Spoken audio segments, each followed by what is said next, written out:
UNICEF chief. Taliban committed to let girls back to school. UNICEF's top chief says the Taliban have committed to allowing Afghan girls to go to school next month. Kabul, Afghanistan. The Taliban are showing commitment to allowing Afghan girls to go to school across the country next month, addressing a key condition set by the international community, UNICEF's newly appointed chief said on Friday.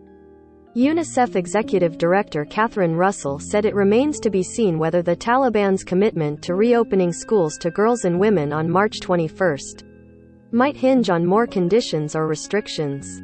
The de facto Taliban authorities have given us indications that that is their intention, and we are hopeful that is going to happen, and we believe it. Should happen, Russell, who was appointed earlier this month, said in an exclusive interview with the Associated Press in the capital of Kabul.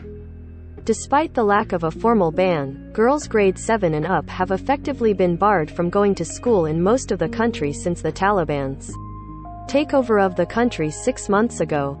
Access to education is a key demand of the international community, and the Taliban have blamed delays on lack of adequate space, especially in cities, to accommodate segregated schooling. Schools in about 10 provinces have continued uninterrupted since the Taliban takeover, and private universities and schools in the capital remained open.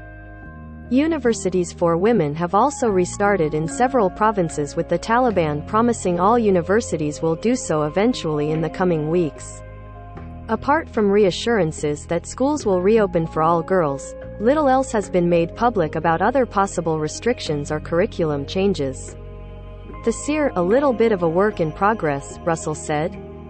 With Afghanistan as her first visit, Russell met with Taliban officials this week to discuss concerns ranging from child health and rights to education. She said in particular the mounting threat of acute malnutrition and access to education. The United Nations, along with international organizations, face mounting challenges to addressing Afghanistan's growing humanitarian crisis. The UN projects this year that over 1 million children will need treatment for malnutrition, and up to 97% of Afghans could be living below the poverty line. A landmark UNICEF $2 billion appeal to donors for aid is only 17% funded. At Kabul's Indira Gandhi Hospital for Children, wards are packed with mothers from across the country seeking treatment for their malnourished babies.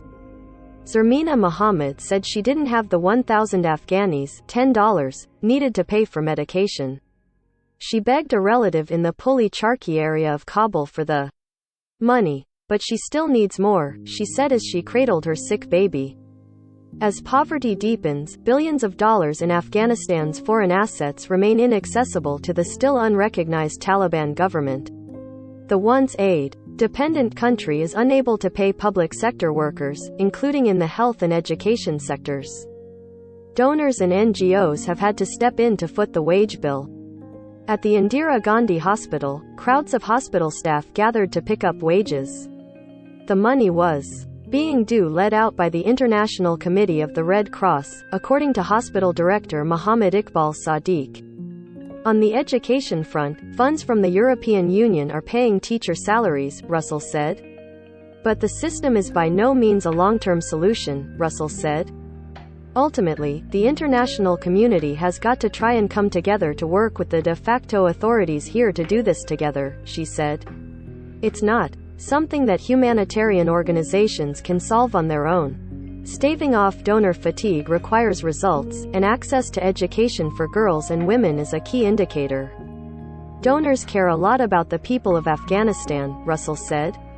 I think the key is to show them that what we are doing is working, and when they see that it does really make a difference in terms of their willingness to continue to partner with us.